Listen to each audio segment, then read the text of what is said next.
Good day everyone! Nandito kami ngayon sa SM Telebastagan dito sa Pampanga.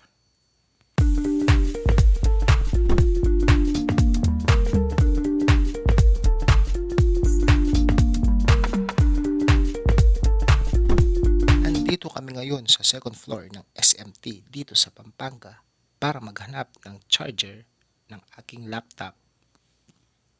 Dahil medyo paggabi na, makakakita pa kaya kami ng charger para sa aming laptop? Well, tignan natin. At dahil mukhang sarado na lahat ng mga store dito sa second floor, iba yata ang aming napuntahan. Dito nga kami napadpad sa aming paglalakad, kaya kumain na lang kami dito.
Dahil magsasarado na ang mall, kailangan na namin umuwi.